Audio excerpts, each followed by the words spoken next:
Dans la vie, il y a ceux qui suivent la voie qu'on a tracée pour eux et ceux qui préfèrent les chemins de traverse. Autant le dire tout de suite, François Driard appartient à la seconde catégorie.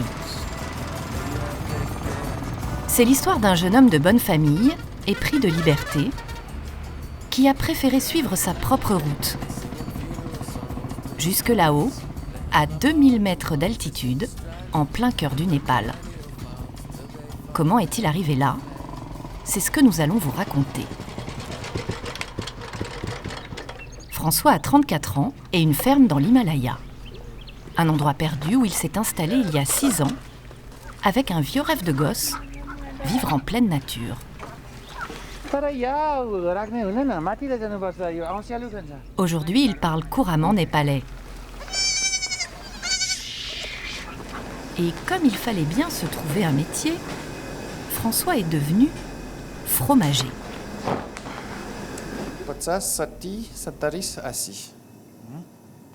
J'adore le fromage et je me suis dit qu'on en faisait en France et en Europe depuis des siècles, donc que je devrais y arriver. C'était ça le raisonnement de base. Et vous vouliez le faire à l'ancienne ? Ouais, ça faisait partie de l'idée, c'est qu'on pouvait travailler aujourd'hui de manière artisanale, ce qu'on ne peut presque plus faire en France à cause de la main-d'œuvre. Et donc aujourd'hui, le fromage artisanal en France, il est presque inaccessible et de plus en plus rare, de plus en plus inconnu. Le fromage, c'est un monde à part, où le temps est la seule recette et le lait, l'unique ingrédient. Ce qu'on appelle une guitare ou une harpe, donc c'est-à-dire que on va maximiser la surface d'échange entre le caillé, qui est blanc, et le petit lait, qui est jaune. Ouais, c'est beau comme matière à travailler, le lait. C'est assez génial de faire naître à partir d'un élément aussi naturel, et aussi disponible, aussi universel que le lait, un fromage de style français. Qu'est-ce qui vous a appris à faire le fromage ? Des super fromagers de Tom, dans les Alpes, en Savoie, qui m'ont formé.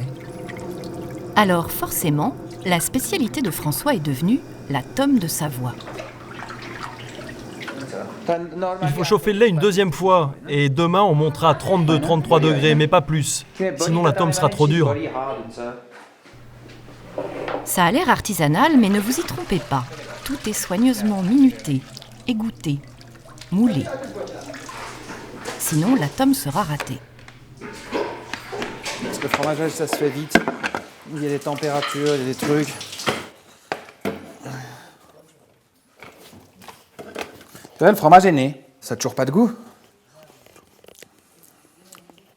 Ah, ça a un peu de goût. Pas beaucoup, mais ça y est, là, ça a été séparé du petit lait. Là, le petit lait va continuer à sortir jusqu'à ce soir. Tac, tac, tac. Voilà. C'est assez physique, puis surtout que là, on a fait 8 tomes, parce qu'on avait 80 litres.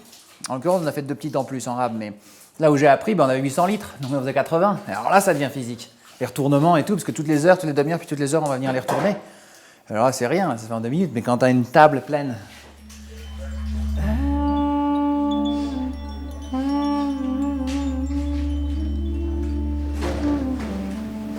Son fromage est un trésor bien gardé, à l'abri dans une cave, creusée à même la montagne népalaise.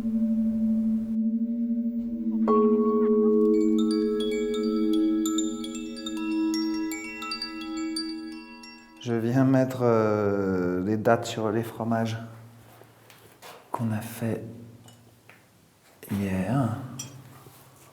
19, 18. Donc voilà, c'est ce qu'on a de plus vieux. Les Français souvent disent qu'on ne peut pas faire de fromage français à l'étranger. Parce qu'il faut que, pour faire un fromage français, il faut que ce soit nos terroirs, notre herbe, nos animaux. Moi, je ne suis pas d'accord, évidemment. Donc c'est sûr que ce ne sera pas la même chose, mais c'est vrai qu'ici aussi, un bon lait, c'est un lait qui est issu d'une vache qui a mangé des fleurs dans la montagne, en fait. Mais ça existe aussi ici. De la tome de Savoie, de l'Himalaya. Il fallait y penser. À la ferme, François ne vit pas seul. Il y a Rabina, qui fait la cuisine. Son mari, Shiva, qui s'occupe des bêtes. Et bien sûr, Makar, le maître fromager. Et il y a parfois des touristes, comme ces 2 Hollandaises de 18 ans, venues faire du woofing. Elles sont logées et nourries en échange de quelques travaux à la ferme, comme garder les chèvres. Un vrai boulot de chien.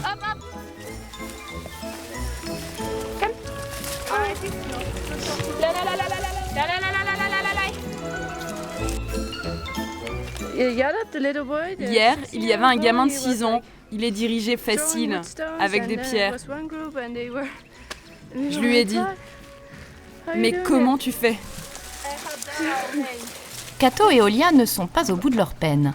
Après les chèvres, elles vont devoir s'attaquer aux canards. Oh, c'est ignoble. La vie paysanne, ce ne sont pas que des images d'Épinal. Et ceux qui penseraient que François prend un malin plaisir à montrer la rudesse de son univers à de jeunes citadines auraient raison. Voilà. Oh, il y a du riz qui sort. C'était pas la peine de les nourrir ce matin, en effet.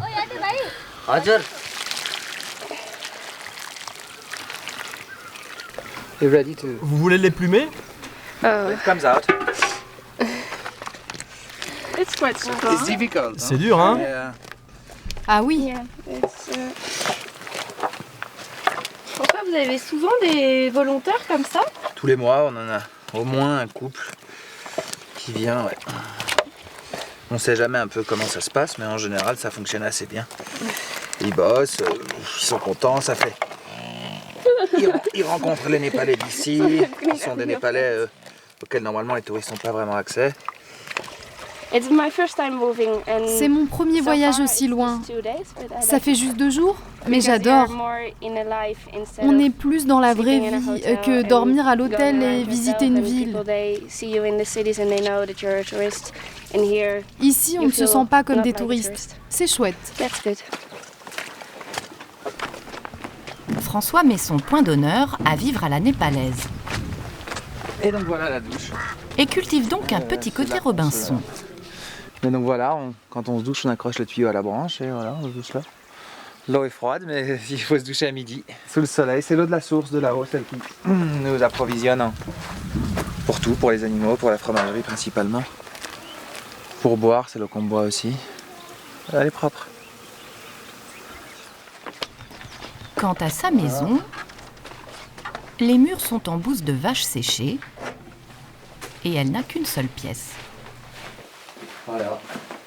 C'est spartiate, non? Ah ouais, vous trouvez? Vous avez la taille du lit? La taille du lit, c'est spartiate, un truc comme ça, c'est plus que king size, ça, vous avez vu la taille du lit? Alors du lit, en plus, on voit tout, toutes les montagnes et tout. Ah non, ça, moi, je trouve pas spartiate. Là, c'est luxe. Cette vie de paysan, François n'y était pourtant pas vraiment destiné. Il a grandi en banlieue parisienne chic, dans une famille plutôt bourgeoise.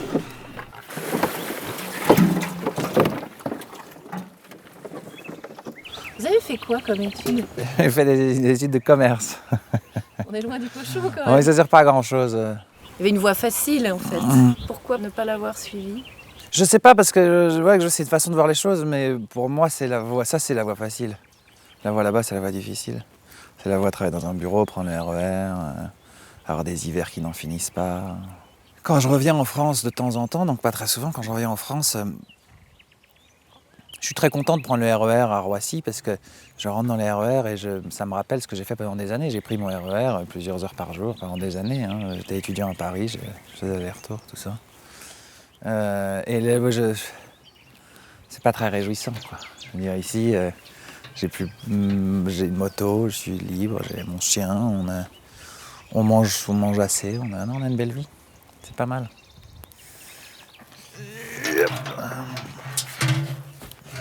Certains diraient que c'est vivre comme au siècle dernier. Pour François, c'est juste une question d'harmonie. Avec la nature, avec le pays qu'il s'est choisi.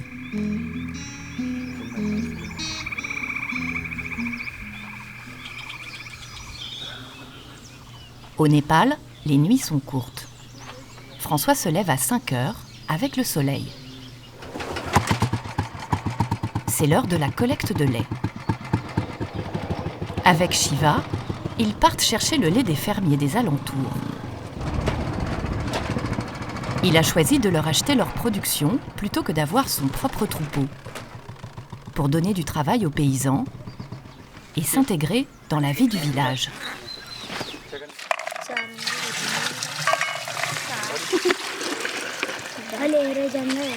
Aujourd'hui, je crois qu'il y a 16 ou 17 familles. Ça dépend selon les saisons, entre 15 et 30. Ouais, il y en a qui se sont remis à acheter des vaches parce qu'effectivement, le prix du lait était bien plus bas depuis qu'on est là. On a fait remonter le prix du lait. Du coup, les gens rachètent des vaches. Oh oh, Jungalidai. Bonjour mon frère, je t'ai apporté du lait. Ils me regardent tes amis.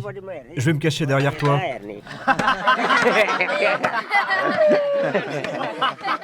Ils doivent se dire que je suis bizarrement habillé.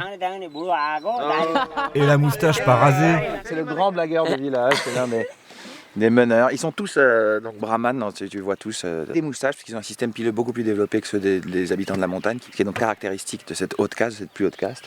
Et je parle de toi là. François les connaît tous, et tous connaissent François. Ce blanc qui parle si bien leur langue et qui est venu adopter leur culture.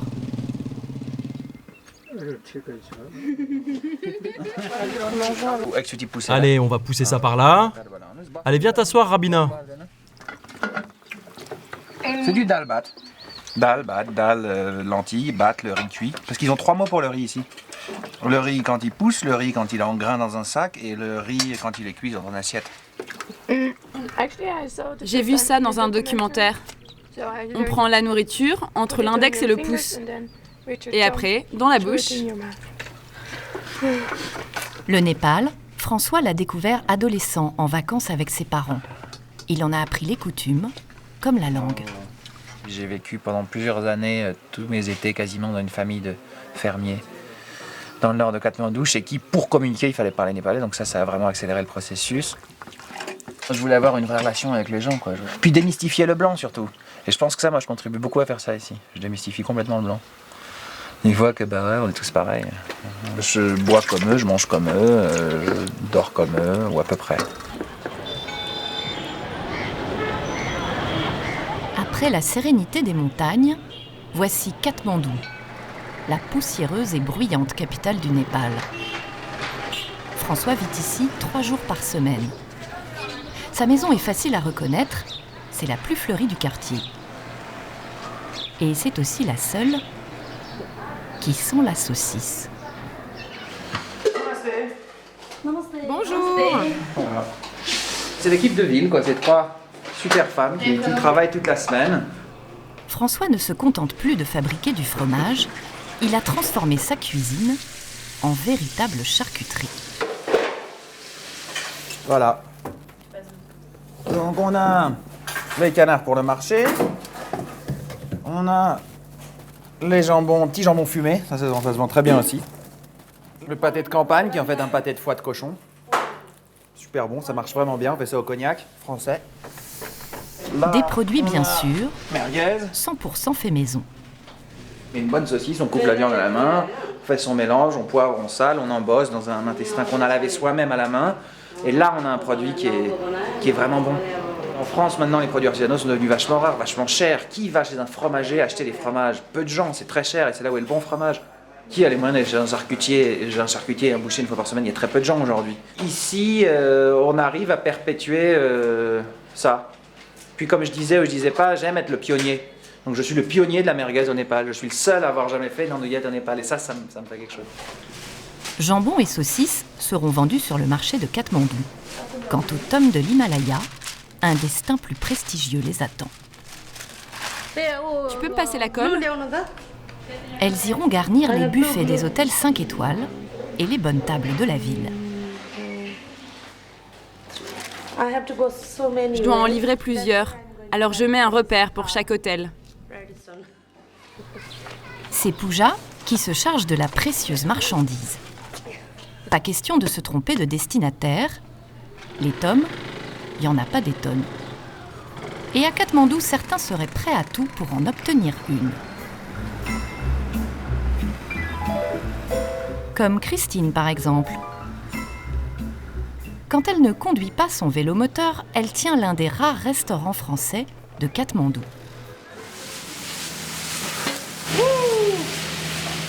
Au Népal, afficher de la tome sur un menu, c'est comme décrocher une étoile au Michelin, la grande classe. Alors Christine est toujours un peu tendue quand Pooja se fait attendre. Ah, bonjour. Merci. On vous attendait. C'est toujours une bonne nouvelle l'arrivée de Pooja. Ah bah oui, forcément. Alors, elle est comment? Oh, elle est belle. C'est toujours un plaisir de goûter une nouvelle tome. Elle est belle, hein? Est-ce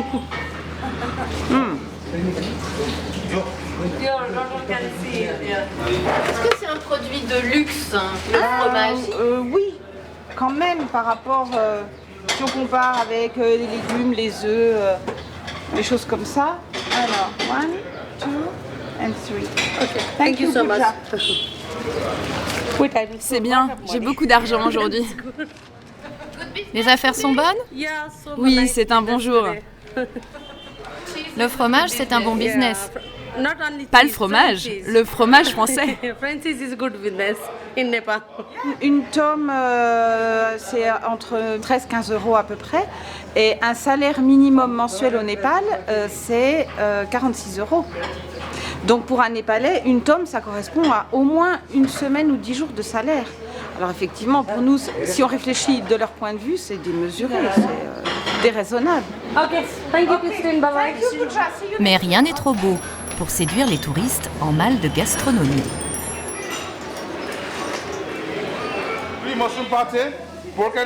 Au menu ce soir, un lapin en giblotte qui fleure bon la France.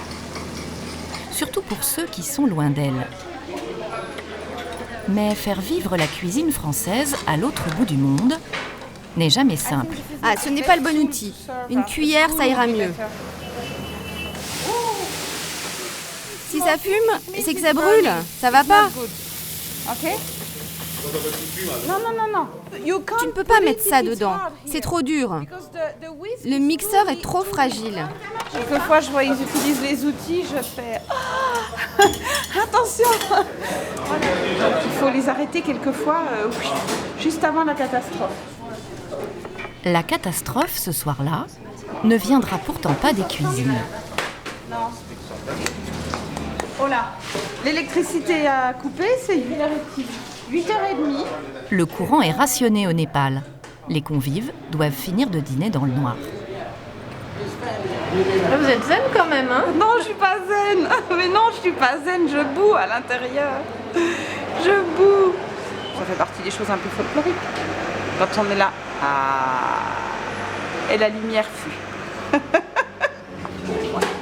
Un vrai miracle, juste à temps, avant le dessert. Ce soir, les dieux sont cléments. Ou peut-être qu'ils aiment le fromage.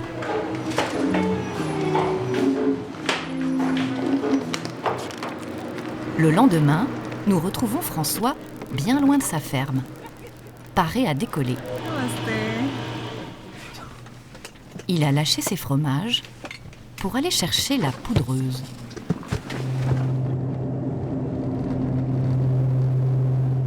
Mais on est dans l'Himalaya et pourtant c'est vachement plus rare qu'en France. La neige ici, la ligne de neige est à 3500 mètres. En dessous, on ne trouve pas de neige au Népal parce qu'on est quand même tropical comme climat. Une fois, je suis monté en moto et je suis monté à pied jusqu'à 5000 mètres pour la trouver. Et là, cette fois-ci, on va prendre un raccourci.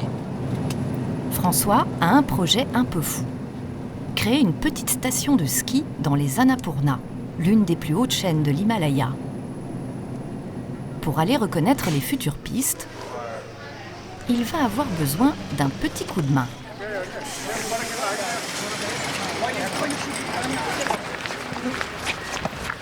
Hey, bonsoir. Salut François. Et salut, tu vas bien? Celui de son ami Namgyal, un Sherpa qui possède une compagnie d'hélicoptères. Le pilote est un bon, tu vas voir. Ah, je suis pas vraiment inquiet. C'est clair, il est un peu fou. C'est un voyageur, il adore les défis. Il vit au Népal depuis tellement longtemps. Il s'embarque toujours dans des aventures comme celle-là, alors oui, je suis avec lui sur ce coup-là. Faut qu'on y aille.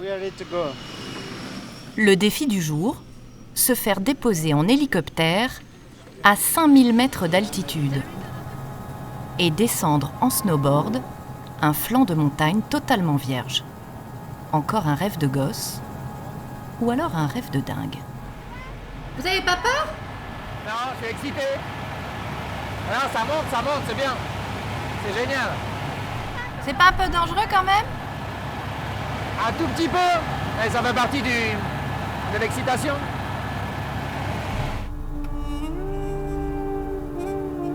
La météo est mauvaise.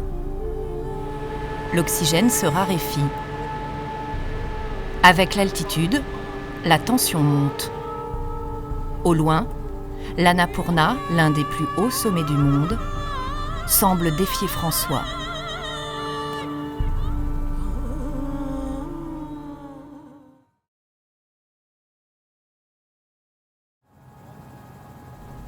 François, notre fromager, s'apprête à défier l'Himalaya. Une descente en à-pic à près de 5000 mètres d'altitude. Ouais, j'aime bien faire des trucs que les autres font pas, c'est vrai. Vous êtes le premier à les faire. Seuls des professionnels chevronnés se risqueraient sur ces pentes. François sera tout seul face à l'enfer blanc.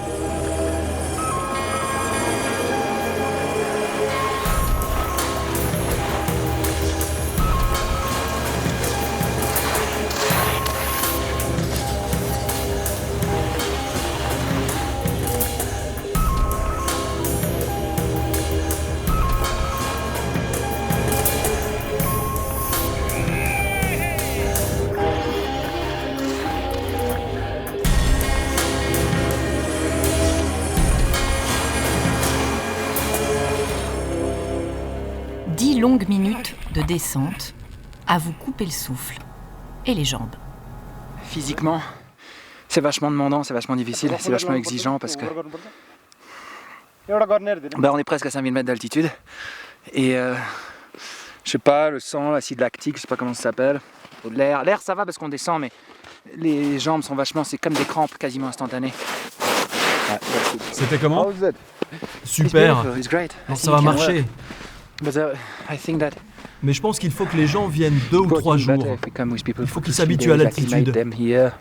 Et là, on pourrait mettre un petit remont de pente.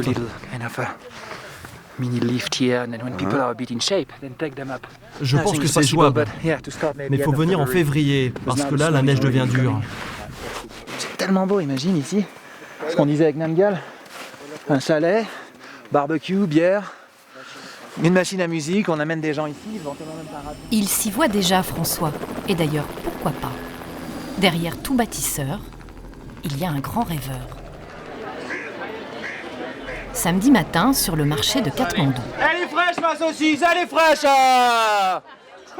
Il faut un crayon derrière l'oreille, sinon ça fait pas vrai, tu vois. Je suis d'accord. On n'y croit pas. Et avec ceci, madame. Ce sera tout. La star des étals, c'est bien sûr la tome. Il faut se jeter sur la tome. Jambon fumé, jambon dit supérieur, donc c'est un jambon comme un jambon à l'os. Rôti de porc, rillettes. Trouver du fromage ou des rillettes au Népal est un miracle qui affole les papilles des expatriés. Merci. Paul, viens goûter. Paul. Tac. Combien je vous emmène les saucisses? Nous on arrive, on s'installe à peine, donc bon, mais ça va, on sait qu'on va survivre. Pas de souci. Le jambon. Vous voulez goûter le saucisson à l'ail? C'est sûr, c'est moins dur que garder les chèvres. Les jours d'affluence, François peut gagner jusqu'à 500 € en une matinée. Il ne roule pas sur l'or, mais comme il dit, il gagne de quoi boire et manger. C'est bien assez. Ce marché, c'est pas mal. Entre nous, si personne regarde. Ouais, tous les 10 000, je mets dans la poche, comme ça ressort pas. Et voilà. Petit coup de chaud, là, quand même. Ouais. Parmi les habitués, Ça va? il y a quelqu'un que François connaît bien. J'ai le coupe-tif. Ouais, hier, après être passé à Saint-Mac aussi. Ma sœur Pauline. Et Pauline aussi, sa copine. Pauline et Pauline, ça ne s'invente pas, ont suivi François dans son aventure népalaise. Elles ont ouvert des chambres d'hôtes à Katmandou il y a 3 ans. Pas mal. On prépare les menus pour notre maison d'hôtes, on descend au marché, on fait nos courses, beaucoup chez François, pas seulement. Et voilà. C'est une affaire de famille en fait. C'est un peu une affaire de famille. Après le marché, François va souvent se mettre au vert chez ses sœurs, comme il les appelle, à une 15aine de kilomètres de Katmandou. La route s'arrête ici. Il faut continuer à pied. Donc, tous les jours, je passais par là. Ses sœurs vivent dans la toute première ferme qu'il a construite, là-haut sur la colline. Quand il a déménagé dans la montagne pour avoir plus de terrain, les 2 Paulines étaient en vacances chez lui. Elles ne sont plus jamais reparties. Elles ont repris la ferme et en ont fait une confortable maison d'hôtes. Salut toi. Salut. Ça va? Pas mal et pas. Ça s'est bien passé le marché? Un peu, pas mal. Oh tiens, j'allais oublier. Super, c'est quoi? C'est un petit paquet avec du fromage et de la viande. Ok, pour génial. l'apéro. Super, merci. Donc voilà, ça ressemble assez à ce qu'était ma chambre, peu de choses près. C'est la pièce qui a le moins changé ici, je pense. Quand il a construit cette maison, il s'est pas loupé. Ça a commencé par ça. La baignoire avec le coucher de soleil et les rizières dehors qu'on voit un petit peu. Et le fait que votre sœur soit là, c'est quand même pas mal, non? Ah bah ça c'est génial, c'est le regroupement familial népalaise. C'est vrai qu'en habitant aussi loin de la France, l'un des trucs qui manque le plus, c'est la famille. Donc que ma sœur soit venue ici vivre avec sa copine, c'est génial. Le Népal, c'est devenu une histoire de famille. Pauline a suivi son frère et Pauline a suivi Pauline. Elles ont quitté leur appartement, leur boulot dans la com, leur vie parisienne et fait de la vieille bâtisse un havre de paix pour les visiteurs.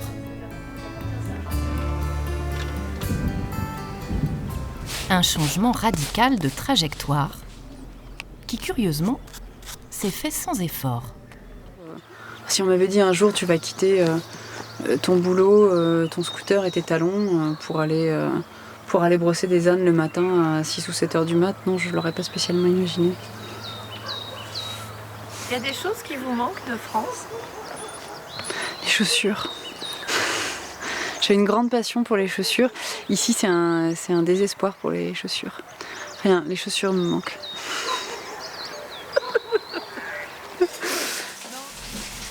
Côté gastronomie, en revanche, rien ne manque, grâce aux produits de François. Cette villa aurait-elle été possible ailleurs?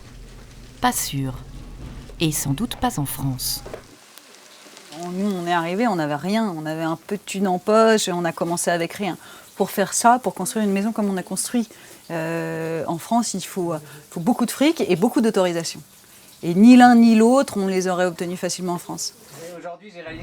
Frères et sœurs ont bâti un nouvel univers, se sont inventés de nouveaux métiers. Allô?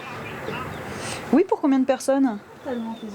L'essentiel n'est pas tant ce que l'on fait, Ciao. Ciao. mais avec qui on le partage.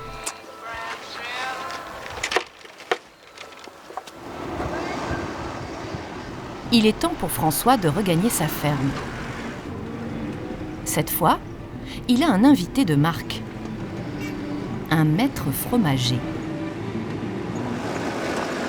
Un expert venu de Suisse, s'il vous plaît, pour enseigner à François de nouveaux fromages. Oh là là. Évidemment, le dépaysement est total. C'est notre maître fromager. Un maître fromager comme moi. Enchanté. Quant à la fromagerie, comment dire? Et voilà la fromagerie. Ah, c'est ça. C'est ça. Vous en pensez quoi? C'est drôle. C'est tout petit, mais ça va. Rudy appartient à un réseau associatif qui enseigne l'art de la fromagerie partout dans le monde. Doucement. Aujourd'hui, petite leçon de vacherin. Il y a un fromage que vous rêveriez de savoir faire. C'est celui-là. De vacherin. Ouais. Donc, plus les fromages ils ont du goût, plus ils sont crémeux, plus j'aime ça. Et c'est avec le vacherin, c'est quand même extraordinaire. Il y en a d'autres que vous aimeriez savoir faire? Non, il y en a plein. J'aimerais beaucoup faire du brie, du camembert. Je sais pas si maybe the cheese master will give us a try at the camembert too. Let's see. One day. Un jour, peut-être, nous dégusterons du brie népalais ou du camembert de l'Himalaya. N'en déplaise aux puristes, pas la peine d'en faire un fromage. À l'autre bout du monde, tout est possible. Il suffit d'être libre et de savoir rêver.